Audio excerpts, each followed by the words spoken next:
Hello students, this is your computer teacher and today in this video we are going to learn about what MS Access is and how to use it. But before starting directly with MS Access, you need to know the purpose it solves or why do we need MS Access.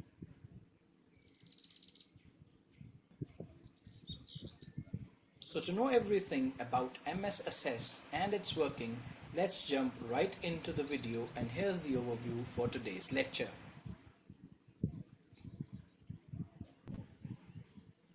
So a database is a collection of information that is organized so that it can be easily accessed, updated and managed. Simpler example is our student attendance register. It contains almost every personal detail about each and every student of the class. That's a database. Similarly, your contact list in your phones. A visitor register kept at the door by a watchman to note down names, date, time and other details about the visitors. Two out of these examples discussed above are made without the help of computer and one with the help of computer. Hence, when we want to create a database easily accessible and managed as compared to hectic and error-prone manual effort, we need a database management software. One of which is MS Access, but we will get to that in a moment. First, we should know about the database is broadly categorized into two types. Number one is flat file database system, which is just a computerized form of register-based database, meaning everything is adjusted in a single table like MS Excel, which merely solves the purpose of making a digital copy of a database. If each and every detail is crowded in a single table, it obviously becomes difficult to access some specific information, which was the major drawback of register-based handmade databases. So to overcome this and to apply full potential of computer machine to help humans manage or create database, we have a second type, relational database systems. The word relational database is taken from the word relation, which means table.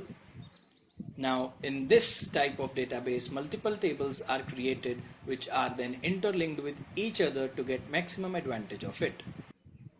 MS Access is an application software from Microsoft's Office package suite that works on the principle of relational database management system, and from now on I will relate to it as RDBMS. Now it basically is comprised of 5 basic components. Number one is tables, which is the most crucial component of the database, containing rows known as records and columns known as fields. Now these columns and rows or fields and records hold the data which forms the basic structure of RDBMS. Second one is relationships. As I told you, in RDBMS these tables are interlinked with each other.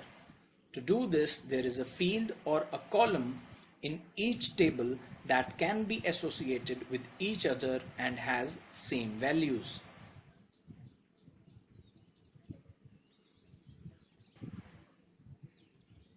Number 3 on the list is queries. Queries are the means of accessing the information from tables.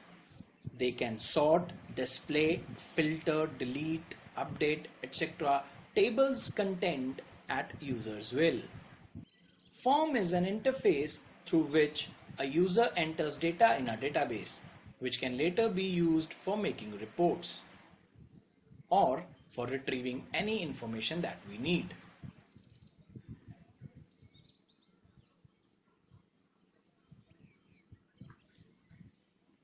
If forms are input messengers of database, reports act as the output messenger of database. Now these 5 components work in collaboration with each other to achieve the desired result, as a user enters data using forms which is stored in different tables using various relationships, and some query is applied on that data to give out the desired output as a report. As everything is done by the computer except the data entry, so chances of error and late delivery in that part is nearly negligible. Now comes the part where we will discuss how to do all these things using MS Access. So before creating a database, let's first start and see how we can open up MS Access. We'll go to this search bar and type Access.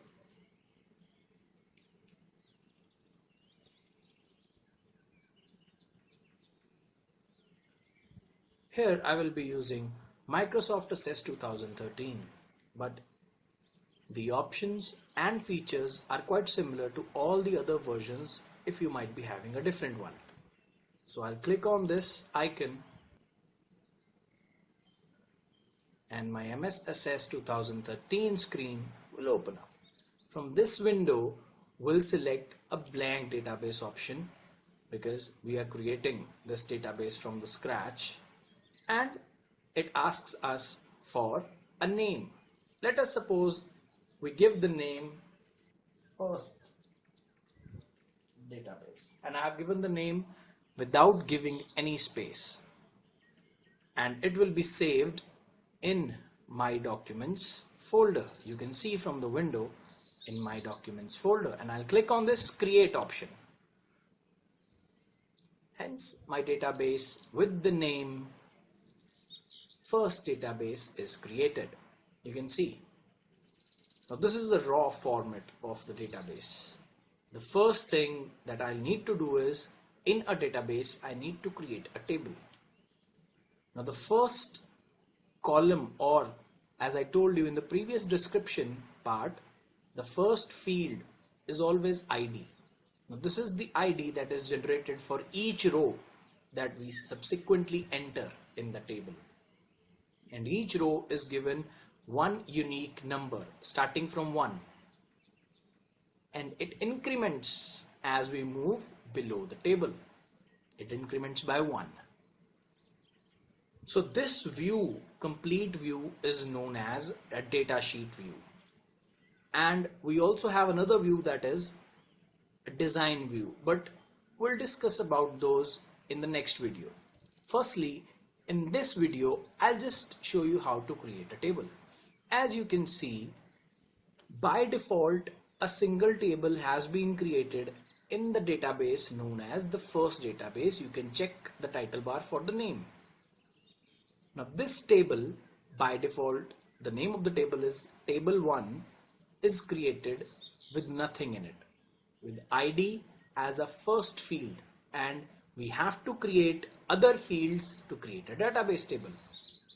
So let's just add few fields. We'll click on this add option, and then this is what data types are. You can clearly see before adding a field, it always asks us about the data type, the type of data that field will handle.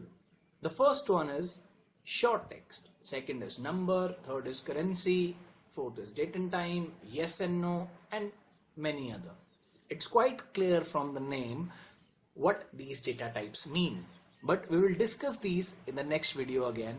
But right now I'm just going to tell you that the short text is used to enter the data in the text format. For example, if you want to write any name and address.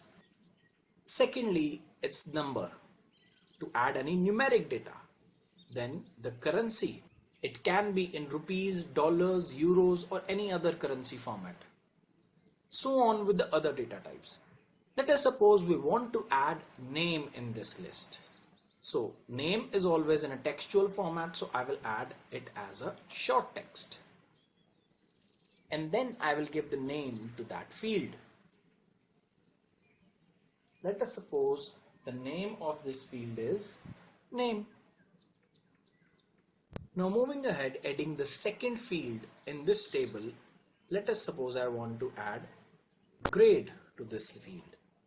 The grade will be a number value 1, 2, 3, 4, 5, 6, 7, 8 and so on. So let me choose a number for it. And then we will give the name to this field, which will be grade.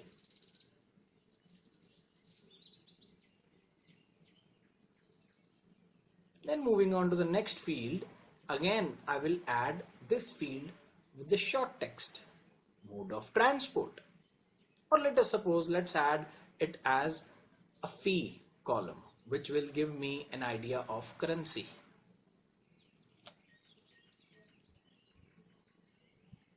As you can see, the dollar sign is already present because we selected the term currency. So here we will add as fee.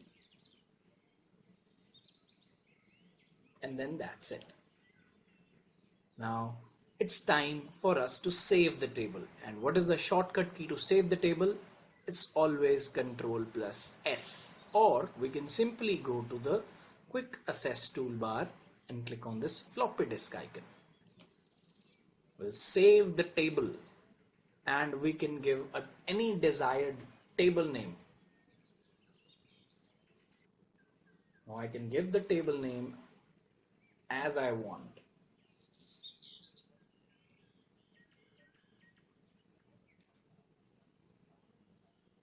I have given the table name first table and I have clicked OK.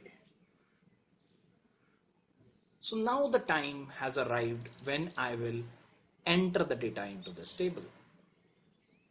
As I told you, ID is that field which auto increments from 1. So there is no need to write anything into this cell. I'll click on the name field. I enter the name and the grade and the fee.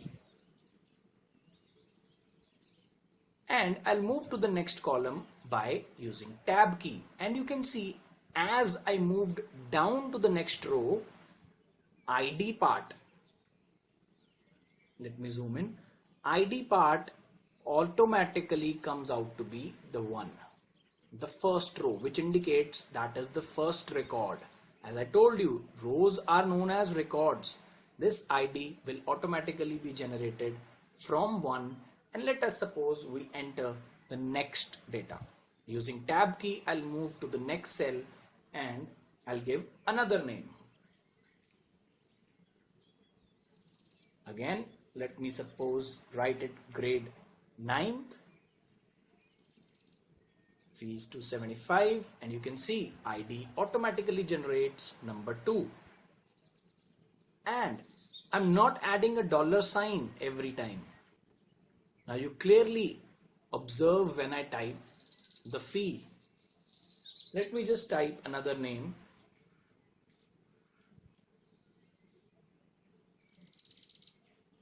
You can see now dollar sign is there, but when I will write or type a fee, I won't add dollar sign. You can see there is no dollar sign, but when I press tab key, the dollar sign automatically comes into that field. Now this is how you will enter data into a table, and this is it, how you create a table. And with this, I end today's lecture, and I hope that you all learned something new today. I thank you very much, and until the next time, stay safe, stay home, stay healthy.